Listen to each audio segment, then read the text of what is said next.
Friends, आज के इस वीडियो में हम आपको बताने वाले कि जो हमारे लैपटॉप डेस्कटॉप रिपेयरिंग का क्लास होता है उसका सिलेबस कैसे होता है, कैसे कंप्लीट कोर्स को हमारा कराया जाता है, किस तरह से आपका क्लास कंप्लीट चलने वाला होता है। तो चलिए इस वीडियो में कंप्लीट बने रहिए। हम आपको कंप्लीट सिलेबस को अपने दिखाएंगे कि कैसे सिलेबस के बारे में डिस्कस करेंगे कि कैसे हमारा सारे टॉपिक को कवर कराया जाता है, कैसे स्टेप बाय स्टेप आपको सिखाते हैं। क्योंकि जो भी बच्चे आते हैं हमारे पास करने के लिए, लगभग बच्चे फ्रेशर होते हैं, उसको कोई आइडिया नहीं होता है लैपटॉप डेस्कटॉप के बारे में, ना खोलने के लिए ना उसके पार्ट्स के बारे में। तो कैसे ये क्लास कंप्लीट होता है, तो ये वीडियो में आपको कंप्लीट ये मिलने वाला है। चलिए, इसमें अगर आप जब भी हमारे पास क्लास करने के लिए आते हैं तो ये हार्डवेयर और software card level chip level complete होता है, सारे चीज़ें इसमें इंक्लूडेड होता है। तो चलिए, हमारे पास जो अभी सिलेबस है ये हम आपको कंप्लीट चिप लेवल दिखाएंगे कि जो हमारे चिप लेवल का होता है। बाकी जो कार्ड लेवल के होते हैं वो भी हम आपको कंप्लीट कराते हैं कि कैसे आप स्टेप बाय स्टेप खोलेंगे, लगाएंगे, कौन सा रैम होता है, एसएसडी होता है। तो सारा प्रॉपर हमारा साथ साथ में ही क्लासेस का कराया जाता है, सॉफ्टवेयर का क्लास भी कंप्लीट कराया जाता है। चलिए, जब आप हमारे पास ज्वाइन लेते हैं तो सबसे ज़्यादा जो यूज होने वाला हमारा जो भी मशीन होता है वो मल्टीमीटर होता है। अब मल्टीमीटर आपको अच्छे से चलाने के लिए आना चाहिए। मल्टीमीटर अगर आपको चलाने के लिए नहीं आता है तो आप कोई भी बोर्ड को रिपेयर नहीं कर पाएंगे। तो जो हमारे मल्टीमीटर होता है, चाहे कोई भी मल्टीमीटर हो, डिजिटल मल्टीमीटर होता है, उसका यूज कैसे करेंगे, इंट्रोडक्शन, वोल्ट, करंट, वाट, ओम्स, एसी डीसी करंट का इंट्रोडक्शन, बेसिक इलेक्ट्रॉनिक्स कंपोनेंट। उसके बाद जैसे हमारा मल्टीमीटर क्लास खत्म हो जाता है, पूरे फंक्शन को बताया जाता है, एक एक फंक्शन को मल्टीमीटर के बारे में।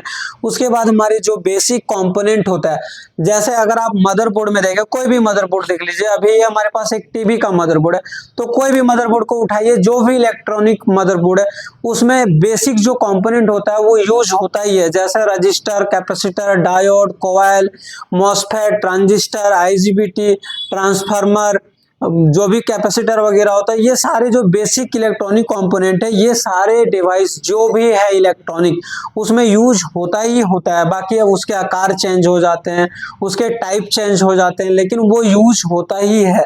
तो हमारा जो कंपोनेंट का क्लास चलता है, क्योंकि आप जब चिप लेवल रिपेयरिंग करेंगे तो क्या करेंगे, आप कंपोनेंट लेवल पे, आईसी लेवल पे ही काम करेंगे। तो कंपोनेंट का आपको डिटेल पता होना चाहिए।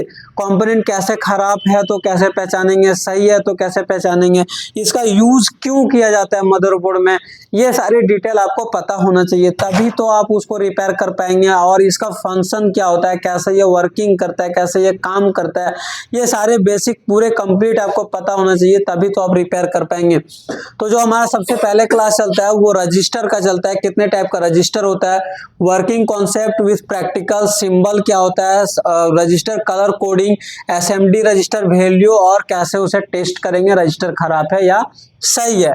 फिर से हमारा चलता है थर्मिस्टर का। तो थर्मिस्टर हमारे पास दो टाइप के होते हैं, एनटीसी और पीटीसी। तो दोनों थर्मिस्टर के वर्किंग बताया जाता है, क्यों यूज करते हैं, उसके वैल्यू को कैसे चेक कर सकते हैं, ये सारे कंप्लीट कराया जाता है। फिर से कैपेसिटर आता है। कैपेसिटर भी दो प्रकार के होते हैं, पोलराइज, नॉन पोलराइज। पोलराइज कहाँ यूज होता है, नॉन पोलराइज कहाँ यूज होता है, पोलराइज का क्या वर्किंग होता है, नॉन पोलराइज का क्या वर्किंग होता है, पोलराइज को कैसे चेक करते हैं, नॉन पोलराइज को कैसे चेक कर सकते हैं। तो ये सारे आपको कंप्लीट मिलता है। फिर से हमारा आ जाता है डायोड। डायोड कितने टाइप का होता है, bridge rectifier diode, semiconductor diode, वो टाइप के होते हैं, 5-6 टाइप के होते हैं। तो ये सारे कंप्लीट आपको कराया जाता है, उसका टेस्टिंग, उसका वर्किंग, कहाँ पे यूज करेंगे, कहाँ नहीं यूज होता है। फिर हमारा आ जाता है ट्रांजिस्टर। ट्रांजिस्टर कितने टाइप का होता है, उसको कॉन्सेप्ट क्या होता है, उसका वर्किंग करने का क्या होता है, सही है तो कैसे आप पता कर सकते हैं, खराब है तो कैसे पता कर सकते हैं। फिर आगे आएंगे तो मॉसफेट। मॉसफेट कितने प्रकार के होते हैं, मॉसफेट का क्या वर्किंग होता है, कितने टाइप, कितने पिनों का मॉसफेट आता है, और उसे अगर सही है तो कैसे पहचाने, खराब है तो कैसे पहचाने। फिर से हमारा आ जाता है कोयल। तो कोयल में भी हमारा जो अलग एसएमडी आता है, थोड़े बड़े वाले कोयल आता है, तो उसका टेस्टिंग क्या है, क्यों यूज किया जाता है, ये कंप्लीट बताया जाता है। जो आईसी है या फिर चिप है उसके पिन काउंटिंग कैसे करेंगे, आईसी क्यों यूज होता है, उसके रिक्वायरमेंट क्या होता है, तो ये सारे बताया जाता है। ट्रांसफार्मर, अगर हमारा एसएमपीएस है तो उसमें ट्रांसफार्मर कौन सा लगा है, क्यों लगा है, कैसे उसको चेक करेंगे, सही है खराब है। क्रिस्टल, क्रिस्टल को कैसे चेक करेंगे, सही है या खराब है, कितने टाइप का क्रिस्टल आता है। फ्यूज आ जाता है, स्विच। उसके बाद हमारा क्लास होता है सोल्डिंग डिसोल्डिंग। क्योंकि ये सबसे ज़्यादा इम्पोर्टेंट टॉपिक होता है हमारे अनुसार से, आपको लगे या नहीं लगे, लेकिन हमारे अनुसार से सबसे इम्पोर्टेंट होता है। क्योंकि आपको ये भी पता चल गया कि ये कंपोनेंट खराब है, इसको बदल देने से सही हो जाएगा, ये ऐसी खराब है, इसको बदल देने से सही हो जाएगा। लेकिन जब तक आपको वो ऐसी बदलना नहीं आएगा, वो कंपोनेंट सही से लगाना नहीं आएगा, तब तक आप उसे रिपेयर नहीं कर पाएंगे। बहुत बार ऐसा होता है कि आपको पता है ये ऐसी खराब है, लेकिन उसको बदलने के चक्कर में बगल वाले कंपोनेंट को आप हटा देते हैं, तो उस टाइम जो भी प्रॉब्लम होता है वो प्रॉब्लम और भी बढ़ जाता है। तो आपको सोल्डिंग डिसोल्डिंग आना चाहिए अच्छे तरीके से। तो आपको सारे कंपोनेंट, एक एक कंपोनेंट को करके सोल्डिंग डिसोल्डिंग कराते हैं, प्रैक्टिस कराते हैं प्रॉपर, जब तक कि आपका मन नहीं बैठ जाए कि हाँ हमसे हो जाएगा। फिर उसके बाद आता है असेंबल डिसेंबल करना, लैपटॉप को खोलना, लगाना, बंद करना, सीपीयू असेंबल करना, उसको बंद करना, सारी चीज़ें को कराते हैं कंप्लीट। फिर हमारा आ जाता है tracing of desktop motherboard. Desktop के जो मदरबोर्ड आते हैं, जैसे इस टाइप के मदरबोर्ड आते हैं, तो ये अभी हमारे पास टीवी के मदरबोर्ड है। बाकी डेस्कटॉप के मदरबोर्ड होते हैं, तो उसमें आप ट्रेसिंग कैसे करेंगे, तो जो हमारा सेक्शन होता है फटाफट एक बार हम बता देते हैं, क्योंकि ये वीडियो काफ़ी लंबा हो जाएगा। SATA section, USB section, standby, audio, LAN, RTC, BIOS, BGA, RAM, RAM VTT, VRM, CPU और जीएफएक्स और वीसीसी ऐसे, CPU, PLN section, 1.05 volt, PCH, HDMI section, ICH, PCH section, SIO, IO section और fan section, ये सारे section आपको कराया जाएगा desktop में। उसके बाद हमारा आ जाता है SMPS के लिए। SMPS सही है, खराब है, all voltage supply tracing, 3.3 volt, 5 volt, 12 volt, stand by, dead condition, power drop problem, ये सारे कराया जाता है। फिर tracing of laptop motherboard, laptop के मदरबोर्ड में आप जब जाते हैं तो वहाँ पे आपको सबसे शुरुआत में हम voltage section, step down, battery, RAM, VRM, BS, USB, VGA, HDMI, RTC, HDD, ODD, fan, IO, PCH, 1.0, 1.8, BIOS section, LVDS, camera, audio, LAN, touch pad section, Intel GFX, keyboard, WiFi, card reader, M.2 और touch screen, VCCSS, GFX2, non GFX और BIOS programming, ये सारा आपको हम complete कराते हैं।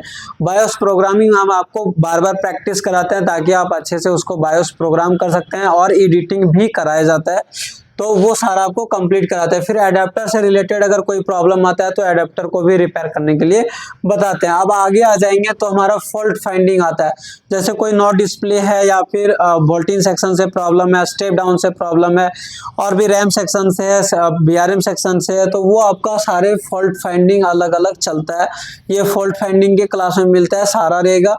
और सबसे ज़्यादा जो इम्पोर्टेंट होता है कि ये जो सारे क्लास होते हैं वो सिमेटिक डायग्राम के थ्रू होता है। तो अगर आपके पास ये डाउट होता है कि नए बोर्ड में होगा, न्यू जनरेशन में होगा या नहीं होगा, ओल्ड में होगा, तो सारे सिमेटिक से कराते हैं। अगर आप एक बार देखना, अगर आप समझ जाते हैं तो कोई भी बोर्ड हो आप उसको रिपेयर कर सकते हैं। आगे आएंगे तो आप अब हमारा जो सारा डायग्राम बना हुआ होता है उससे कराते हैं, फिर सिमेटिक डायग्राम से कराते हैं। बायोस प्रोग्रामर को कैसे यूज करेंगे, डीसी मशीन को कैसे यूज करेंगे, तो ये सारा आपको कंप्लीट कराते हैं हम लोग। इसको कंप्लीट कराने में लगभग हमारा 3 से 3.5 महीने लग जाता है, और अगर उसके बाद भी कुछ डाउट होता है तो और भी टाइम ये बढ़ सकता है। तो दोस्तों, अगर आप लैपटॉप डेस्कटॉप रिपेयरिंग सीखना चाहते हैं तो आप हमारे SMTC धनबाद को ज्वाइन कर सकते हैं। यहाँ पे हम लोग चीप लेवल ट्रेनिंग देते हैं, और एक फ्रेशर बच्चे को हम एक अच्छे टेक्नीशियन बनाने का कोशिश करते हैं। बाकी जो भी स्टूडेंट सीखना चाहता है उसे भी अपने से मेहनत करना ही होगा, क्योंकि एक टीचर उतना ही मेहनत कर सकता है जितना उससे हो सकता है। बाकी आप पर भी डिपेंड करता है आप कितने मेहनत कर रहे हैं। अगर आप नहीं करेंगे तो हम कोई भी टीचर आपको नहीं सिखा सकता है। तो ये डाउट में ना रहे कि यहाँ पे कैसे कोर्स होगा नहीं होगा, तो हमारे से जितने हो पाता है हम सारी चीज़ें आपको बताने का कोशिश करेंगे। तो आप एक अच्छे टेक्नीशियन बनाने का हमारा कोशिश रहता है। बाकी आपका भी एफर्ट इसमें कंफर्ट डालता है कि आप जब तक एफर्ट नहीं डालेंगे तब तक आप कोई चीज़ें को नहीं सीख सकते हैं। और अगर आप कुछ स्किल को सीखना चाहते हैं तो जल्दी से जल्दी स्टार्ट करिए, और जल्दी से जल्दी कोर्स को करके अपना बिजनेस खुद से स्टार्ट कर सकते हैं। अगर आप mobile repairing, laptop repairing, AC, fridge, cooler, house wiring, stabiliser, inverter connection, ये सारे सीखना चाहते हैं तो आप हमारे SMTC धनबाद को ज्वाइन कर सकते हैं।